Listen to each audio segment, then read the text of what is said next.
1:30 p.m. and 10 p.m. on CVM TV. Brought to you by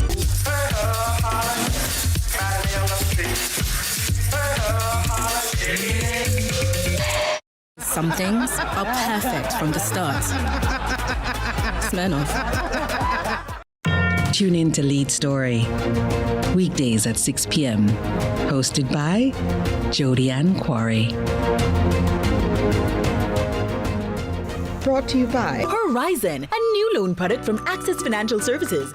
Yo, this is Bungie God. And this is Ray Lyons. See it happen on CVM TV. See it happen on CVM TV. That's what he's trying to say. See it happen on CVM TV. Thank you. See it happen. See it happen.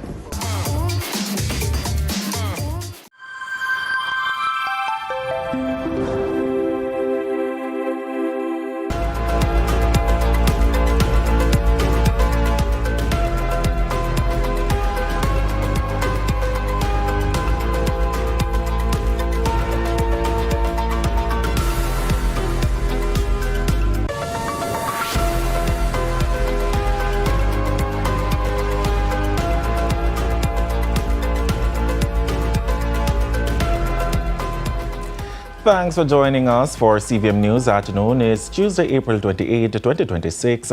I'm Akeem Oret. The Independent Commission of Investigations, INDECOM, is now probing 4 separate shooting incidents on Monday that left 5 men dead, pushing total fatal security force shootings in April to 37.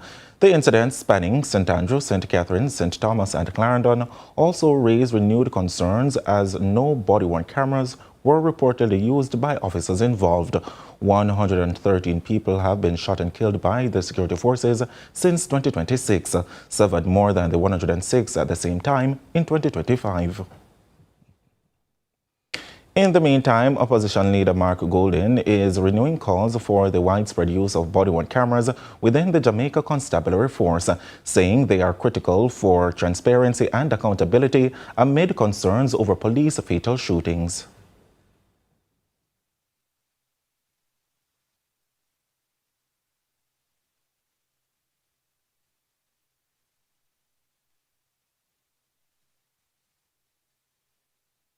And we do apologize for the absence of audio on that clip.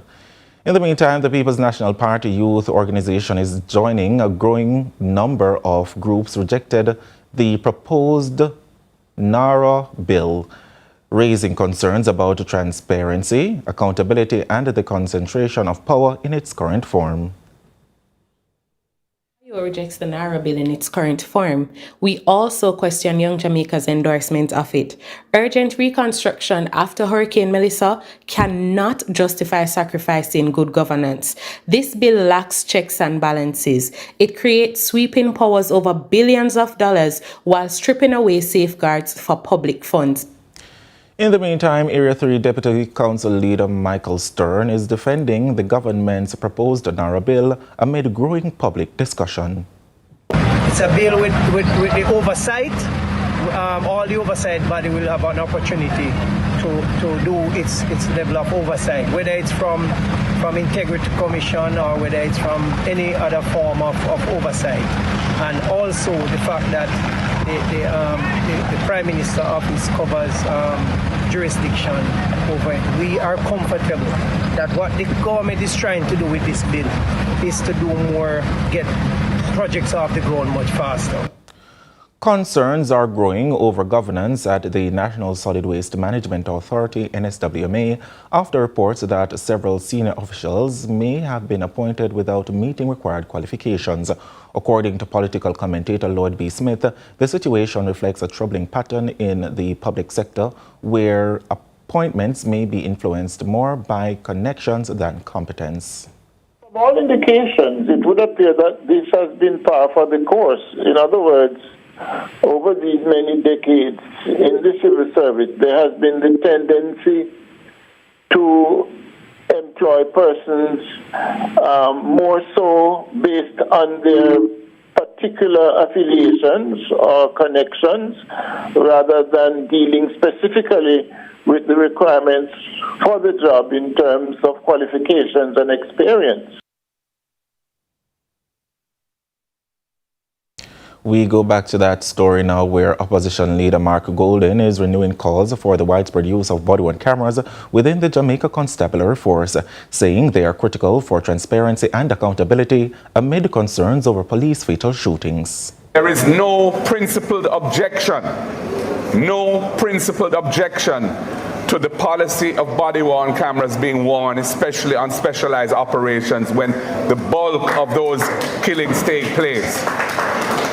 And those of us who are in constituencies as the elected representatives of the people where these incidents are happening, feel it for the families and the friends and the communities who are impacted when perceived injustice arises.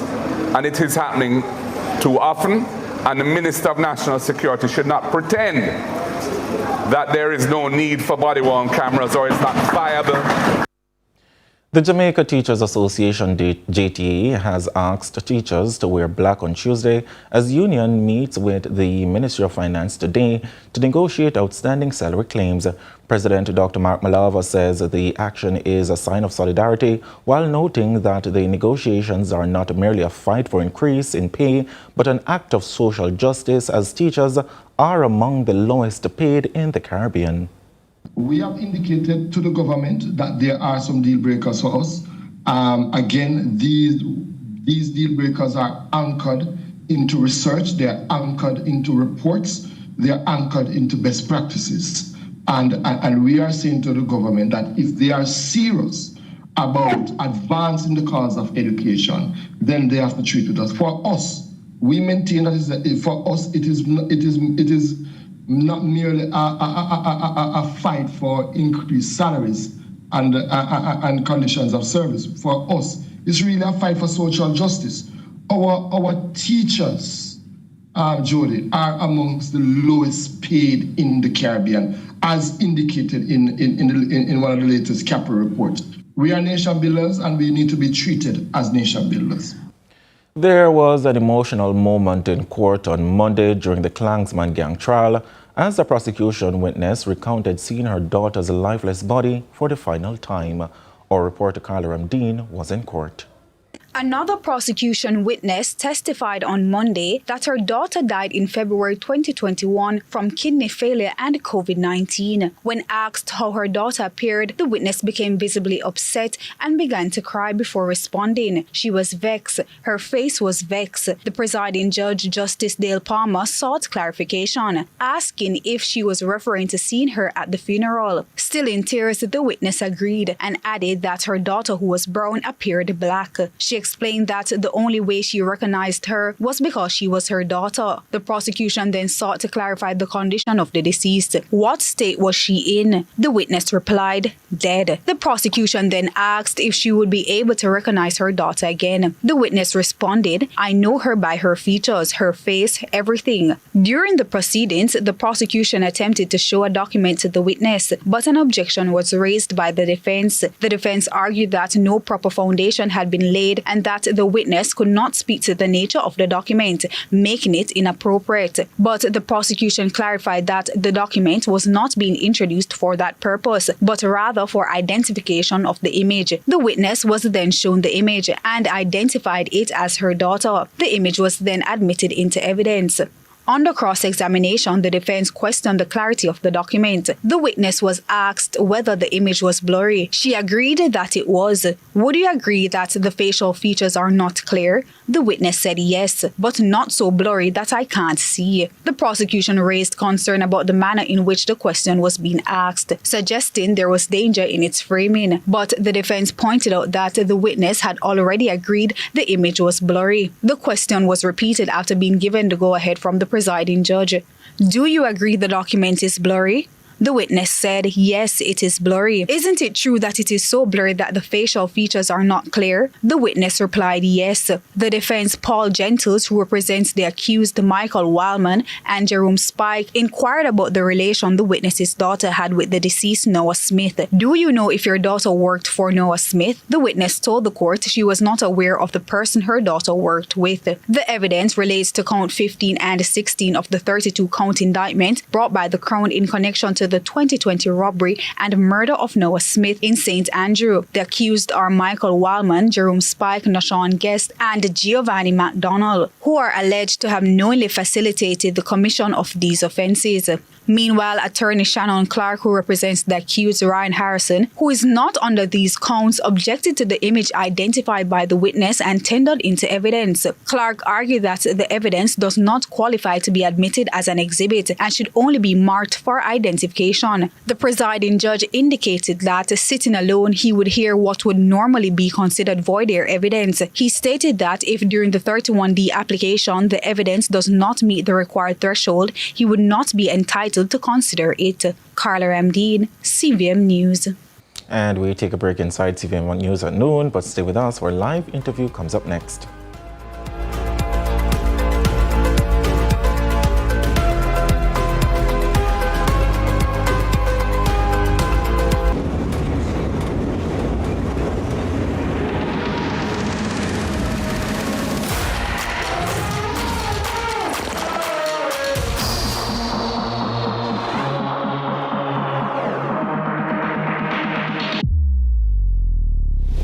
Can you do this?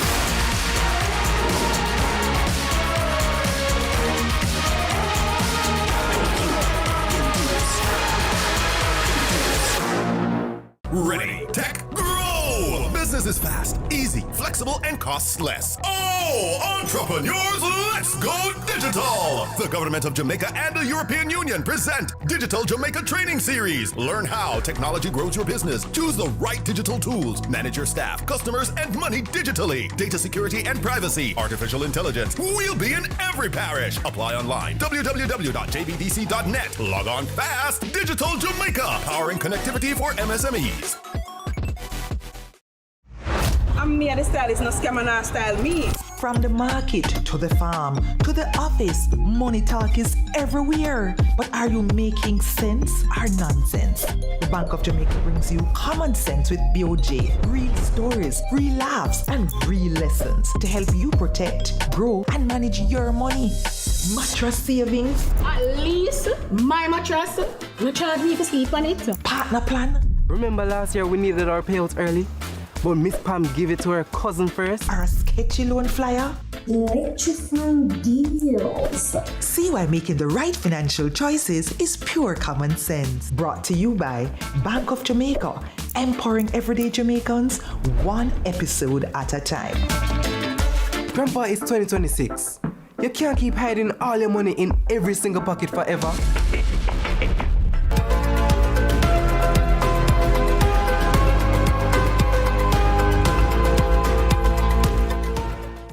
Welcome back to CVM News at noon.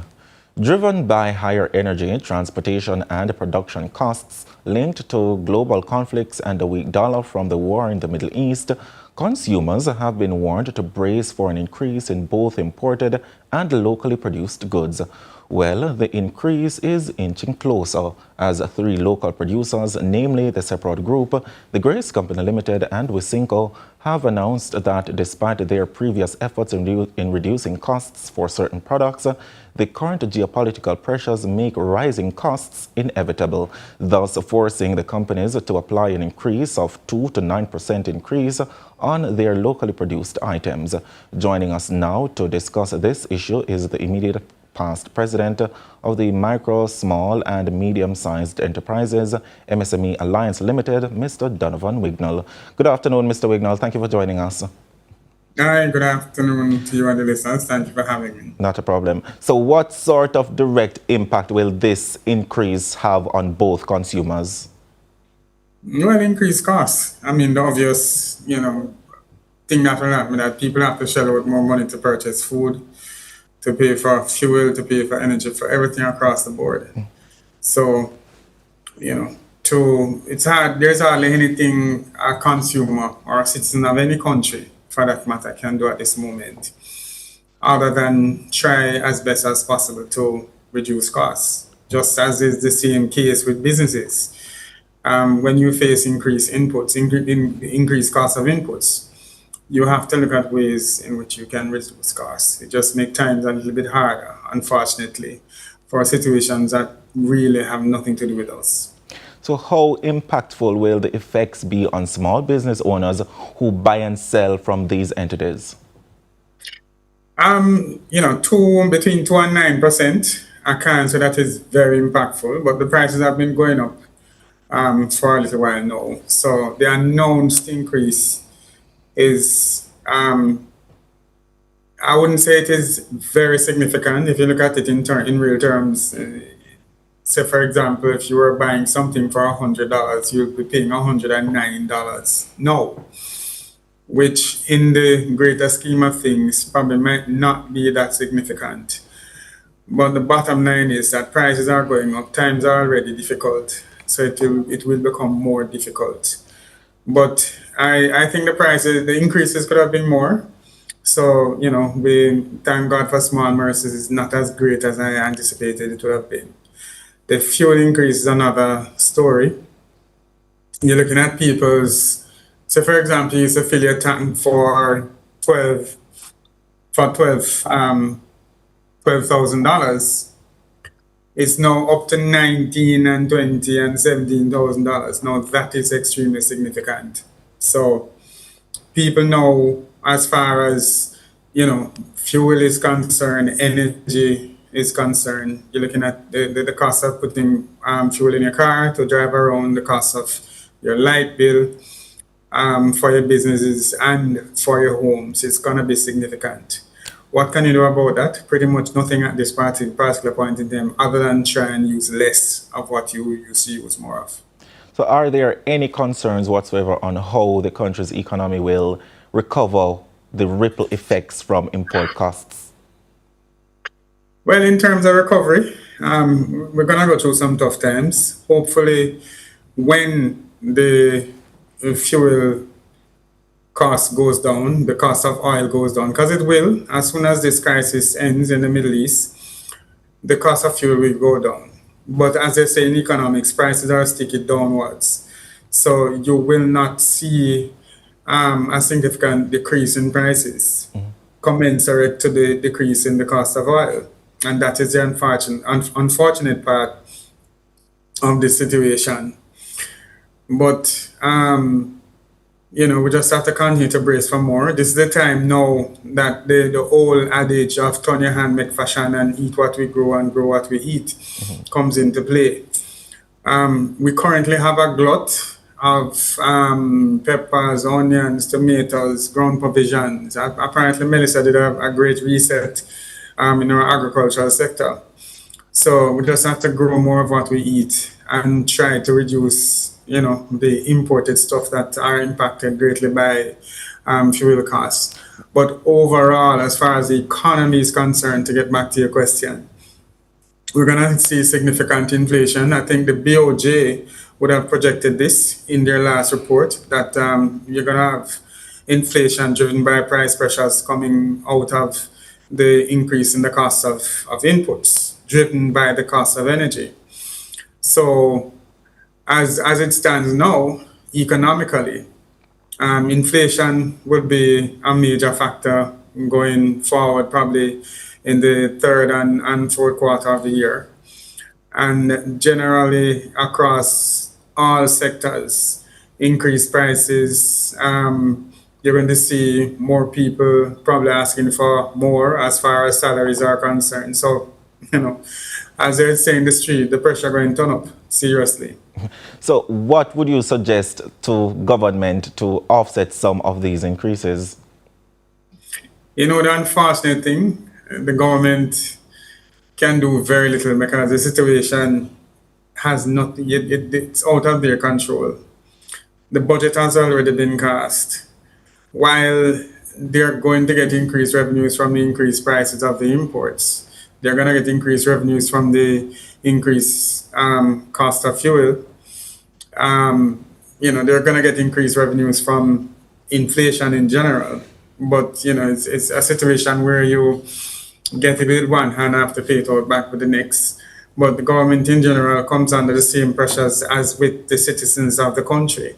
So very little that the government can do at this particular point in time other than seek ways to reduce the cost of import, try and control the dollar, which also unfortunately contributes to significantly to inflation. When you have increased cost of imports, the dollar comes under pressure, and you would have seen BOJ intervening in the market all of last week.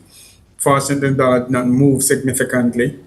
They continue to try and manage that situation by throwing the levers that they have in their toolkit. But at this particular point in time, in the short term, the immediate short term, not much the government can do. There's little to nothing that the government can do. There's a glut in some of our, agriculture produce here, like our scallion, for example. There's rising in increasing, in the war in the